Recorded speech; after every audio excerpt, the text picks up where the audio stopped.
Renungan Harian Katolik Paroki Maria Bunda Karmel, Tomang.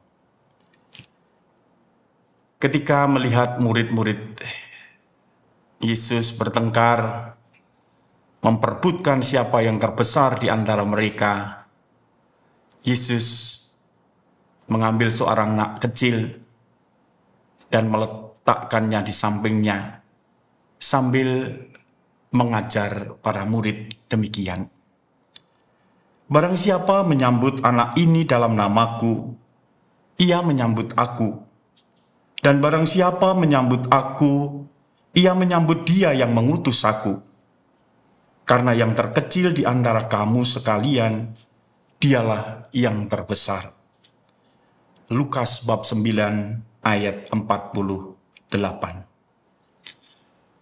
Saudara-saudari yang terkasih, dalam hidup bersama sering kita mengalami pertengkaran. Bisa kita bertengkar hal-hal sepele, tapi juga kita bertengkar dalam hal-hal yang besar.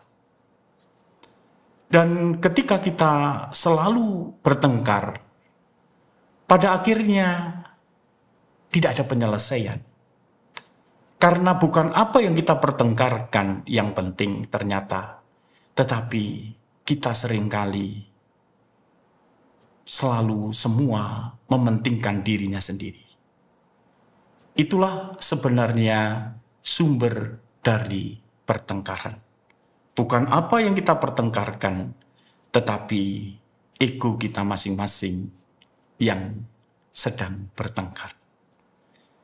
Dan karena itu, Yesus mengajarkan sesuatu hal yang baik dalam hidup kita bersama.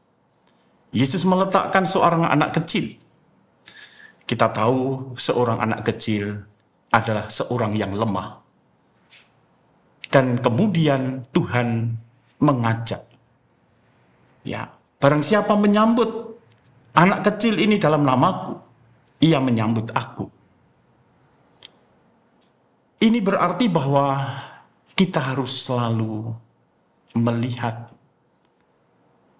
orang-orang kecil yang ada di sekitar kita, orang-orang yang menjadi korban yang ada di sekitar kita, orang-orang yang diremehkan di sekitar kita, orang-orang yang disingkirkan di antara kita, orang-orang yang tidak kita perhitungkan di antara kita. Dan kita harus belajar menyambut orang-orang itu sebagaimana kita menyambut Tuhan sendiri. Itu cara yang pertama. Kita belajar untuk dalam setiap pertengkaran, dalam setiap upaya kita untuk meninggikan diri, kita harus selalu ingat bahwa Tuhan hadir di dalam diri mereka yang kecil dan lemah. Kita harus menyambut mereka, kita harus memandang mereka, kita harus menerima mereka dalam namanya. Dan mereka yang menyambut dia juga menyambut yang mengutusnya, artinya menyambut Tuhan sendiri. Ini sikap pertama yang harus kita miliki. Dalam hidup bersama, kita harus melihat sesama kita, siapapun yang ada bersama dengan kita, teman kita bertengkar, kita harus melihat Tuhan yang hadir, yang juga ingin membentuk kita, yang juga ingin mengasihi kita.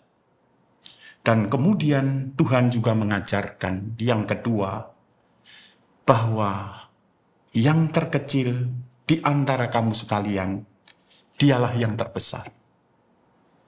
Dalam hidup bersama, kita harus belajar untuk menjadi yang terkecil.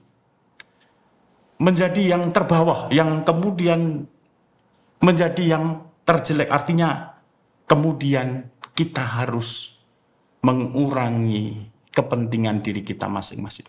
Kita harus belajar merendahkan diri. Merendahkan diri itu berarti kita harus selalu menganggap rendah diri kita. Dan kemudian menginginkan orang lain juga menganggap diri kita rendah. Nah, kerendahan hati itulah menjadi kunci kita untuk juga menjalani hidup bersama.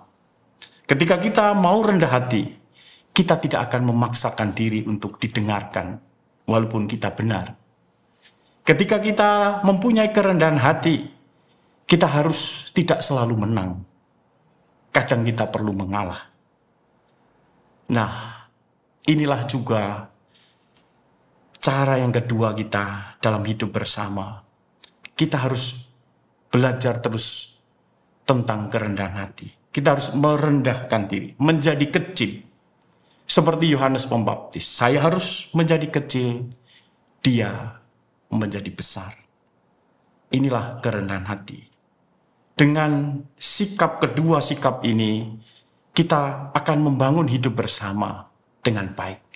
Tidak ada yang merasa lebih daripada yang lain, karena semuanya belajar untuk melihat Tuhan di antara sesamanya dan belajar untuk selalu merendahkan diri di tengah sesamanya.